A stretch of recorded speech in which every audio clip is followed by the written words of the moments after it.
Welcome to the Bloom Effect. I'm your host, Cassie Kellner, former chairside assistant turned team coach and founder of Everbloom. This podcast is all about the real stuff, honest combos, leadership lessons, and the heart behind thriving orthodontic teams. If you're ready to grow, lead, and bloom, let's dive in. Welcome to the Bloom Effect. I'm your host, Cassie Kellner, and you guys are getting like a little inside scoop today. So you should feel like this is like forbidden fruit that like we're on another level, Shantel. They're getting like inside stuff from Everbloom. Seriously though. Oh my gosh. Okay, Shantal Terry. Let me give a little blurb about Shantel. I don't normally do this, but I'm going to because she is an angel. Let's just start there. Okay. Shantal Terry runs operations here at Everbloom. And when I mean runs, I mean like this woman here keeps my life and my world and Everbloom like going, like all the things. We don't even have enough time for me to express how much I love you, how brilliant you are, how well you keep me managed. Because let me tell you, like this brain I have is incredibly wild and chaotic, and you ground me, and you know this. Do not shake your head. You know this is true. Shantel is like, you're a dream. Thank you so much for agreeing to join me on the Bloom Effect. Oh, of course. We complement each other so well. So well. Oh, do we? Oh, do we? Okay, Shantel, I start this with everyone. It's like the question, and we're going into it. Are you ready? I'm ready. Okay. Who is Shantal Terry? Feels so deep when you say it like that. I know. I think first and foremost, I am a mother of two sweet girls, and every single thing that I do revolves around that, my schedule, my life. But professionally, I have been in dentistry for 16 years now and sat in about every seat in the office. So I started in clinical dentistry, so chairside assisting, into front desk, management, multi-practice management, regional management, operations, now dental coaching. So I feel like I have been in every little caveat in the office. And I think that if you had told my 18-year-old self when I stepped foot in the dental practice for the first time that there were so many opportunities in this dental field, I would not have believed you. Same. Right? Isn't it crazy? Yes. It's crazy to like think of the journey and all the steps that we take to then land wherever we are. And you're so right. Like 18-year-old self to like. Yes. And I try to tell that to every 18-year-old assistant or front desk person that I meet. I'm like, you have no idea where this can take you. It's so big. It's so big. And okay, so you are a director of operations here at Everbloom. So you are the woman answering the questions and doing all the things. And you are also a dental division coach.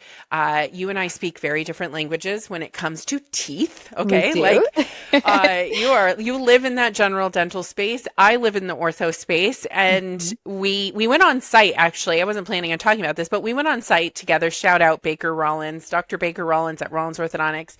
I was doing an on-site there, and you came with me just to kind of get a peek into the ortho world, right? Yes. And we had like so many aha moments of how vastly different these spaces are. It's different language. I felt like there's enough there that I can connect and make it work. And there is still so much there that I had to be like, hey, Cassie, right? What is this? What are you talking about? What are those letters? Yeah. It's crazy. It's really interesting. And also, I don't know, I thought about this too. It just, I think for me gives, it gives perspective on when general dental assistants decide that they're going to go into ortho. Absolutely. And how you're like, oh, they have some experience. And the reality is the experience they have is just knowing the mouth, like knowing the teeth, not necessarily the tooth number is correct anymore, right? But like and knowing chairside manner and things like that. Like that is, we get it. We know that they can handle saliva. We know that they're not grossed out. We know they know Yeah. sterilization. We know these things, but like the actual mechanics and the chairside assisting from general dentistry or even other specialties to Mhm. ortho, Oh, it's night Chantel, and day. And I think that before I went on site with you into that ortho practice, um, when I used to hire, if I had hired an orthodontic assistant, I would have thought that they did not need the same kind of training that a mm, new dental assistant needs. And so it really brought a lot of awareness to me that they need training too. And I was not aware yeah, of that because I just think right? an assistant, yeah, yes. And I don't think that people are after our, you know, time together there, I realized that I don't think that we are giving these assistants enough credit or enough guidance when they join these practices. There's no way. You've been in this field for 16 years. If you walked into an orthodontic practice now, you'd be starting from scratch. You Oh, know absolutely. financial insurance, you know all of those things, right? You know management, you know how to lead. However, it is like speaking French. Yes. And you would have to learn that language quickly. It's really, really wild. I'm so glad that we did that. We Hmm. did it for many different reasons, but I think what was brought out of it was we realized that, when I decided to go, okay, I live in the ortho space, it's time to bring on a dental division because I realized that other specialties within the dentist industry as a whole is lacking in the things that we're providing. Hmm. What I didn't realize was how really, really different these things are. Yes, it really is night and day. And I did not realize that at all.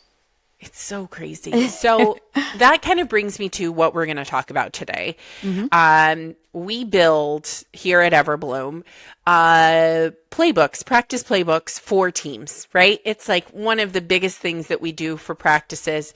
And we build SOPs.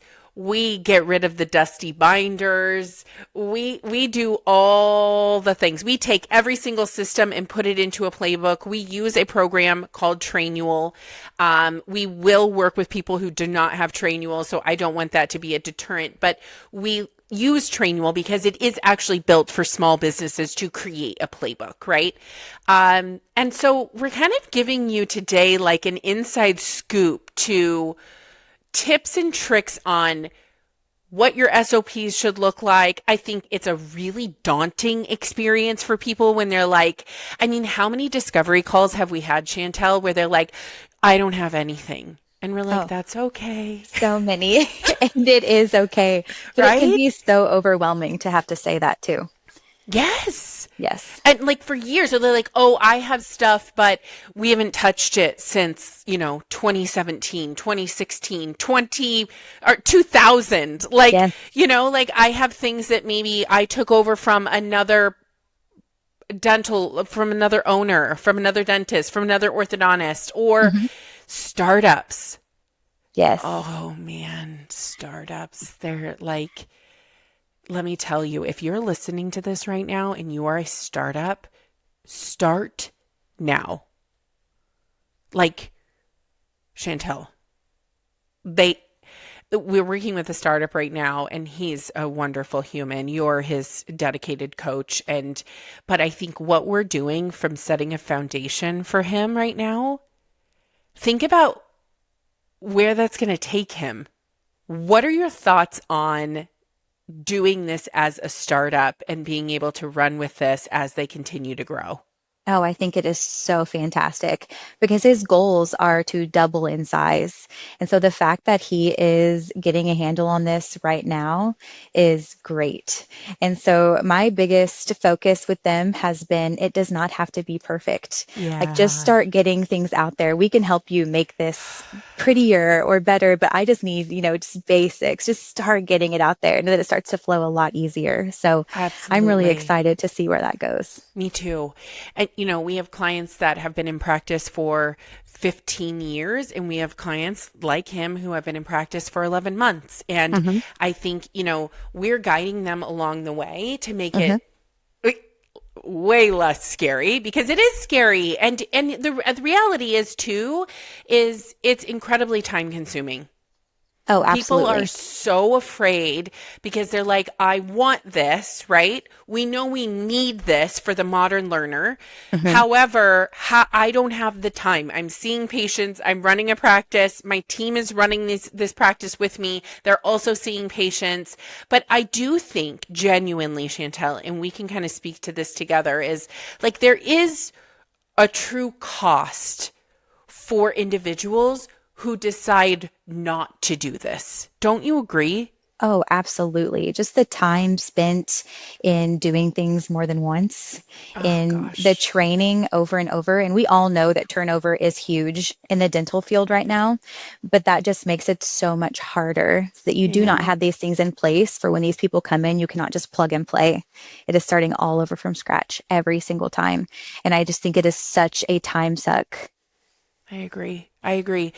I would like everyone listening to this to just think about the person who quit your practice recently or had to resign or moved away, and all of the knowledge that went with that individual when they left, because we didn't have this written down. We didn't have a video on how to do this. And I think that's what we're solving. That's like the Absolutely. main focus on what we do, Chantel, is like get this out of people's heads, and somewhere. This also cannot live in a binder. Like Yes. we're done. So that's my favorite thing actually about Trainual is I am a huge living document person. Once something is printed, it's static. And when it's static, you can't change it. And that is one of my least favorite things. I know. So working in Trainual, I think is amazing because it continuously reminds you to update things. You can constantly change information that you have in it, update materials that you use. If you change your new patient process, it just continues this living document that is constantly being edited and cannot sit on a shelf. Yeah, I It is know. not printed. It's crazy. I'm creating, this, I mean, because you know my whole world, but I am doing a lecture for the Bulletproof Summit coming up. Mhm. The Bulletproof Summit will have passed by the time that this podcast comes out, but Yeah. I'm talking all about how like the dusty binder and to get things out of the dusty binder. But then it's funny. I created a slide. Chantel, you don't even know this. I created a slide that says digital dust is also real. Because it is. Like Yes. we can create things. People have Google Drives. We see it. They have Google Drives. They have like digital content, but Hmm. there's no way to update these things and then send it back out to your entire team. And I think that's the difference in creating a playbook within Trainual, which is what we use. But again, Hmm. if people are using other things, like to just put it into a digital playbook that then I can say, hey, please send me a reminder in one And year to look at this and make sure we're still doing it this way. yes, you just need a system. And I do feel like we see Google Drives too, where people do write these things down or make We digital do. copies of things, but then you have years and years and so many copies of it and little Oh, changes. And it's so hard to weed out and pick out what is current and what do we use now. And so we see good intentions like that too in yeah. Google Drives Yeah, for sure. absolutely. Okay, let's talk about SOPs and like what we're doing with SOPs, and let's give some advice to people out there who are building SOPs right now. So for those of you who don't know, by the way, because this is real, SOP stands for Standard Operating Procedure. So you have SOPs in your practice. It can be a process, it can be a policy, it can be a company policy or process or protocol. It just, the SOP is the big umbrella where everything falls into. Um, and what I've said for years is bullets. Bullet format is where it's at, right? And like you and I read, we're readers, right? We love a Yes. good book club. Let's get real. We're both in one. Oh my gosh, how old are we that we're both I in book know. clubs? I And that know we this. love it. I We love love it. it. Like, can't we talk about the books we're reading? Yeah. Like, all right. So, but the reality is that when you're reading a process protocol, even this is awful, but even for me, if someone's writing me a crazy long email that doesn't have bullet points in it, like my brain cannot compute. Oh, I'm the And same way. right? And I think that due to social media and due to the quickness that's happening, and we're getting mass consumption at a rapid rate. Let's not even throw in AI at this point, right? And how fast things are moving. That is just the modern learner. Don't you agree? Oh, absolutely. I think pictures, bullet points, Oh, little excerpts of information that you can just quickly retain is the way that you have to go now. I agree. cannot see a paragraph. No. And also, if someone's creating an SOP and the video is 15 minutes, Also, no. it's a no. It's No. just a no. No Yes. paragraphs, no 15-minute videos. If you have a process that is 15 minutes, then we're going to break that up in two-minute increments and say, this is what we do first. This is what we do second. This is what we Yes. do third. Because like, no, we can't retain that anymore. And I know this sounds crazy to people. It sounds crazy to me, to be honest, but it's just not the way that it works anymore. Not at all. I need to see, like you said, shorter videos, even a screenshot. Throw me some screenshots of what you Yep. need me to do and accomplish, and I retain that so much differently. So Same. much differently. Absolutely same. So bullets, no paragraphs, videos under 2 minutes. These are like huge. Screenshots, snapshots, images. So like a lot of things that people that we work with will do, like what they set up chairside, right? Mhm. I want a photo of that chairside tray. Absolutely. And we can have a bullet in there. Don't get me wrong. You can list out all the things that you need. So if somebody needs to look at it, but I also need a visual. Hmm.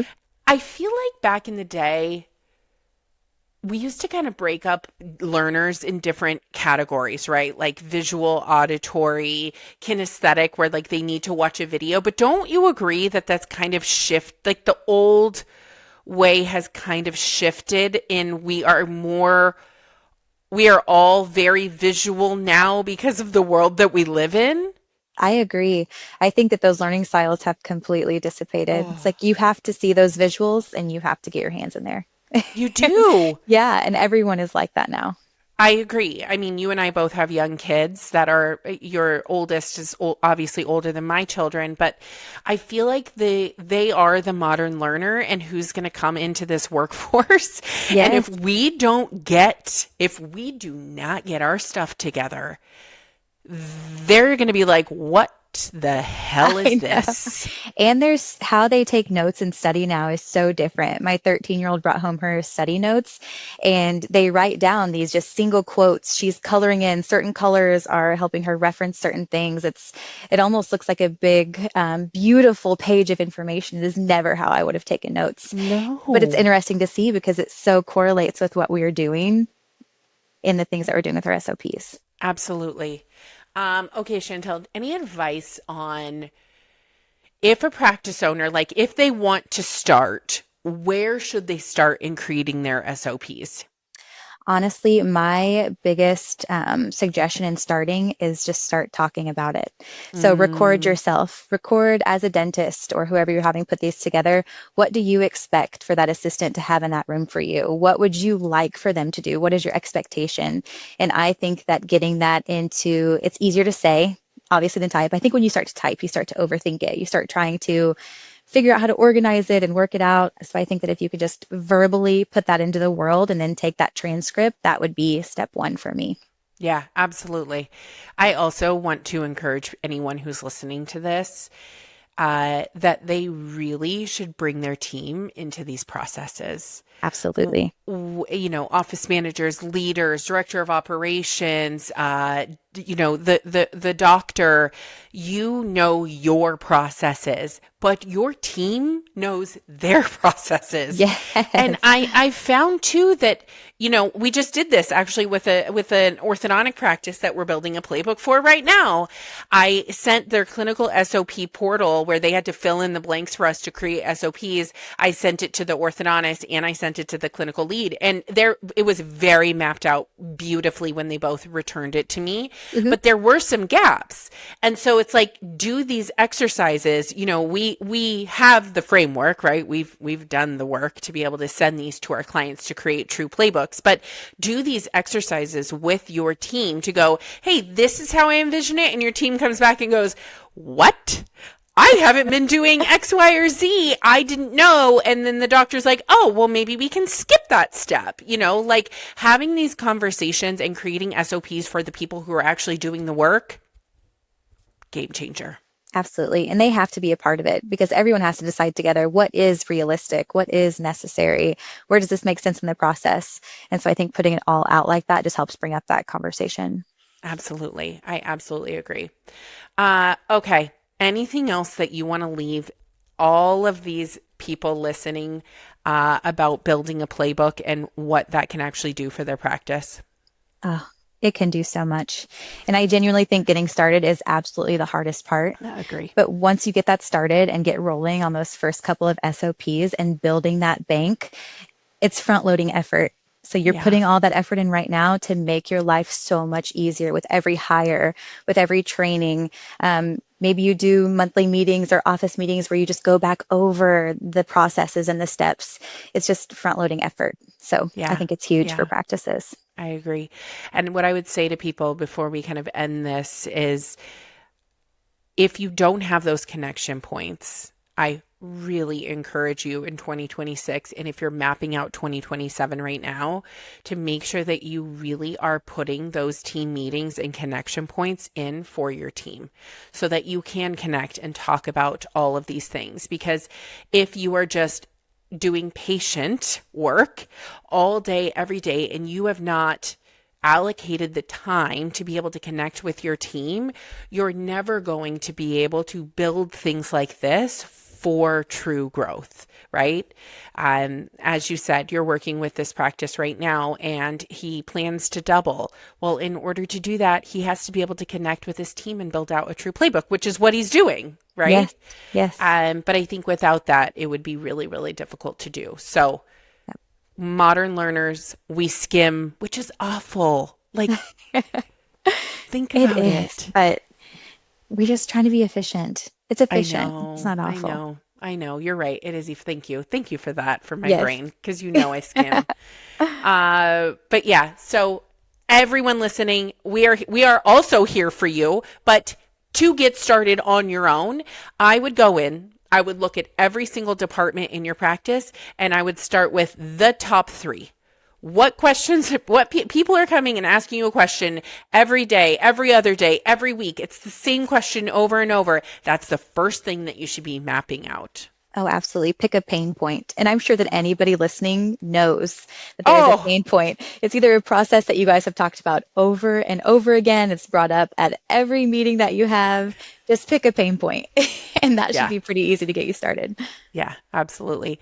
Shantal Terry, thank you for joining me. Oh, you are thank you for simply the having best. me. Oh my gosh. She'll be on again, guys. Let's get real. She's going to be here often as my guest host, doing all the fun things, talking about all the fun things. But thank you so much for joining me, and I'll see you at our team meeting. Sounds great. Thank you for joining me on The Bloom Effect, where we keep it real, keep it growing, and always keep it team first. If today's episode sparked something for you, an idea, a shift, or just a reminder that you're not alone, take a second and share it with your team or a fellow ortho leader.